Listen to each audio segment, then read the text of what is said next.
శ్రీ రామకృష్ణ ప్రభ ఛానల్ను చూడండి, మాసపత్రికను చదవండి. నమస్తే, జయ రామకృష్ణ. ఈనాడు అందరికీ తెలుసు, ప్రపంచం అంతా ఒక అల్లకల్లోలంగా ఉంది. కరోనా మహమ్మారి కారణంగా అశాంతితో ఉంది. ఎవరిని చూసినా ఆ దుఃఖం, ఆ భయం, ఇదంతా నిండి ఉంది. మనశ్శాంతి కరువైంది. ఇది ఈ దుఃఖం ఎక్కడంటే ఒక భ్రాంతి నుంచి పుట్టేది, ఒక అజ్ఞానం నుంచి పుట్టేదని మహాత్ములు చెప్తూ ఉంటారు. అయితే ఈ భ్రాంతి నుంచి భగవంతుని దిశకు వెళ్తేనే దీనికి పరిష్కారం. ఇది ఒక బుద్ధుని కాలంలో, బుద్ధుని జీవితంలో ఒక భిక్షుని, ఆయన దగ్గర శాంతి, పరమశాంతిని పొందిన ఒక భిక్షుని కథ ద్వారా మనం ఎలా అన్నది చక్కగా తెలుసుకోవచ్చు. ఆవిడ పటాచారి అని, ఆవిడ చాలా మంచి సంపన్నుల కుటుంబంలో పుట్టింది. చాలా చక్కగా అసలు అల్లారు ముద్దుగా పెంచారు ఆవిడ్ని. ఎంతంటే అసలు ఇంట్లోంచి బయటకు కూడా పంపించేవారు కాదు. అలా ఎవరిని ఎరగదు ఆవిడ, ప్రపంచాన్ని ఎరగకుండా పెంచారు.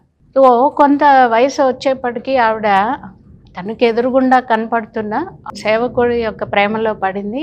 ఆ ఇంట్లోంచి పారిపోయింది. ఆ సేవకుడితో పెళ్లి చేసుకుని ఇంట్లోంచి పారిపోయింది. కొంతకాలం గడిచాక ఆమెకు ఒక బిడ్డ పుట్టాడు. బిడ్డ పుట్టే ముందర మా తల్లిదండ్రుల దగ్గరికి వెళ్దామని భర్తని అడుగుతుంది. సరే అని బయలుదేరుతారు, కానీ అది కుదరదు. అది ఏదో అడ్డంకులు వచ్చి వెనక్కి వచ్చేస్తారు. మళ్ళీ రెండో బిడ్డ పుడతాడు. పుట్టినప్పుడు ఇప్పుడైనా నా తల్లిదండ్రుల దగ్గరికి వెళ్ళాలి, నా వాళ్ళ దగ్గరికి వెళ్ళాలి, వాళ్ళకి ఈ పిల్లల్ని చూపించాలి ఇది అని ఎంతో సంతోషంతో బయలుదేరదామని భర్తకు చెప్పింది. సరే అని నలుగురు బయలుదేరుతారు. చిన్న పసిపాప, ఒక కొంచెం పెద్ద బిడ్డ, భర్త. ఒక అడవి మార్గం గుండా వెళ్తుంటే వాన వస్తుంది. ఈ పిల్లలు ఈమె తడిసిపోతున్నారని భర్త, ఇక్కడ ఒక చోట ఉండండి, నేను కొంచెం పుల్లలు కొమ్మలు చేస్తాను, వాన నుంచి రక్షించడానికి చిన్న ఇదిలాగా వేస్తాను, ఈ రాత్రి గడవాలి అని వెళ్తాడు. వదిలి వెళ్ళేప్పటికీ ఎంతసేపటికి రాడు. రాకపోయేప్పటికీ ఆ అమ్మాయి పటాచరి పిల్లల్ని ఇద్దరిని తీసుకుని అడవిలోకి వెతుక్కుంటూ వెళ్ళేప్పటికీ అక్కడ ఒక పాము కరిచి భర్త చనిపోయి ఉంటాడు. ఆ భరించలేని బాధతో ఏమీ చేయలేక అక్కడే అంత్యక్రియలు చేసి ఆ బిడ్డల్ని తీసుకుని తల్లిదండ్రుల దగ్గరికి వెళ్దాం అనుకుంటున్నాను.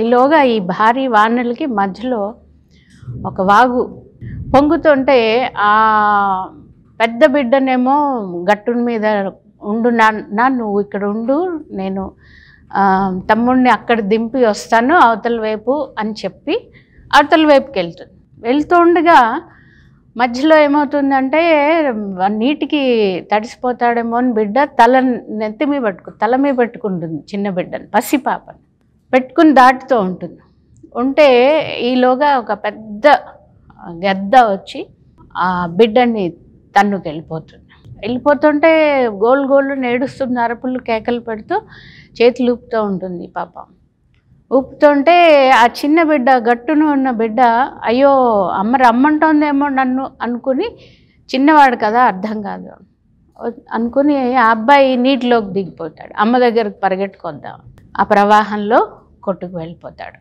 ఇంకా ఊహించలేని, మనం అసలు కల్లో కూడా ఊహించలేని దుఃఖం. భర్తని, బిడ్డల్ని ఇద్దరిని ఒకేసారి పోగొట్టు. ఎలాగో వాగు దాటి ఆ దుఃఖంతోనే తల్లిదండ్రుల దగ్గరికి వెళ్తుంది. అప్పుడు ఆ తల్లిదండ్రుల ఇల్లు అంతకు ముందే పిడుగుపడి మొత్తం ఇల్లు నాశనం అయిపోయి తల్లిదండ్రులు మరణించి ఉంటారు అన్నమాట. ఎంత దుఃఖంతో ఆవిడ పిచ్చిదైపోతుంది. ఎంతమంది ఆత్మీయులు అందరినీ పోగొట్టుకుంది. ఆ దుఃఖం, భరించరాని దుఃఖంతో ఎవరైనా ఆత్మహత్య చేసుకుందామని అనుకుంటారు. అందుకని ఆవిడ కూడా ప్రయత్నించింది.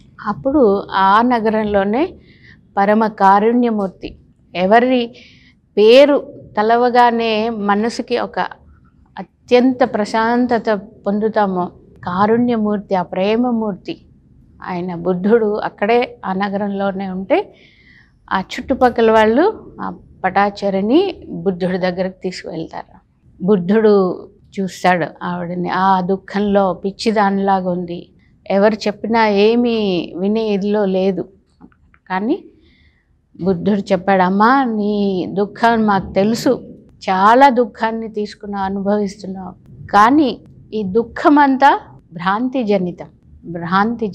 ఇది తెలుసుకుంటే నువ్వు ఆ దుఃఖం నుంచి బయటపడడమే కాదు, ఈ మానవ జీవిత లక్ష్యం ఏంటో తెలుసుకుని నువ్వు పరమశాంతిని పొందుతావమ్మా, ఇక్కడ ఉండు అని చెప్పి ఆవిడకి ఆ పటాచరి అప్పుడు ఒక భిక్షుని కింద ఆ సన్యాసాశ్రమం స్వీకరించి ఆవిడ ఆ ప్రశాంతమైన బుద్ధుడి ఆశ్రమంలో అంత మౌనం ఉండేది. ఆ బుద్ధుడి యొక్క జీవిత చరిత్ర చదివితే మనకి అది మనం కూడా అనుభవించగలుగుతాం. ఆయన ఆశ్రమం ఎలా ఉండేది, అక్కడ భిక్షులు ఎలా ఉండేవారు, మౌనం అంతా. ఆ మౌనంలోంచి ఆ శక్తి వచ్చేది. ఆవిడ ఆ మౌనంలో ఆ బుద్ధుడి ఆ కారుణ్యం వలన, ఆ ప్రేమ వలన, ఆ భిక్షులు అందరి యొక్క ఆ సహకారం వలన ఆవిడ ఒక తపస్సులాగా చేసి ఒక 6 నెలల పాటు ధ్యానం చేసి బుద్ధుడు చెప్పిన ఆ మార్గంలో ఆవిడ సాధన చేసి ఆవిడ జీవితం యొక్క ఆ జ్ఞానోదయం ఆవిడకి అయింది. అయ్యాక అప్పుడు ఆవిడ అనుకుంటుంది, నేను ఎంత బాధపడ్డాను, ఇదంతా ఒక భ్రాంతి, ఇది అజ్ఞానం వల్ల పుట్టిన ఈ భ్రాంతి, ఇదంతా నా వారు అందరూ ఇదంతా ఏదో అవుతోంది, చచ్చిపోతున్నారు, అన్నీ కోల్పోతున్నాం, ఇదంతా ఒక భ్రాంతి జనితం. ఎప్పుడైతే భ్రాంతి నుంచి భగవంతుని దిశగా వెళ్తామో శాంతి తగ్గుతూ వస్తుంటుంది, వచ్చి ఆ పరమశాంతిని పొందగలుగుతాం. బుద్ధుడి యొక్క మార్గం అది.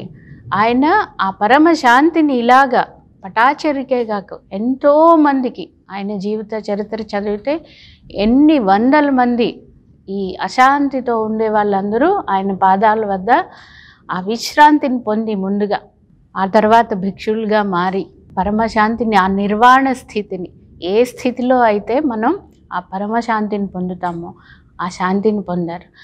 ఆయన యొక్క భార్య యశోధర, ఆయన పిన్నతల్లి, అంటే ఆయన తల్లి ఆయన పుట్టగానే ఆవిడ మరణించింది, పిన్నతల్లి పెంచింది గౌతమిదే.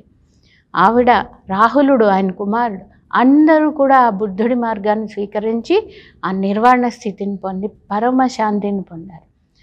బుద్ధుడు చెప్పింది మనం ఆ జ్ఞానం వైపు, ఆ ఎన్లైటన్మెంట్ ఎప్పుడైతే మనకి ఆ వైపుగా మనం వెళ్తామో, ఆ భ్రాంతి నుండి భగవంతుని దిశగా వెళ్తామో పరమశాంతిని పొందగలుగుతాం. ఈరోజు మన సమాజంలో ఇలాగే ఆత్మీయుల్ని అందరినీ పోగొట్టుకుని, అన్ని సర్వస్వం పోగొట్టుకుని ఆ దుఃఖపడుతున్నాం. కానీ ఆ దుఃఖం నుంచి తేరుకొని ఎన్నో ఆశ్రమాలు, ఎంతోమంది ఆ శాంతి మార్గాన్ని మనకి బోధించడానికి ఉన్నారు.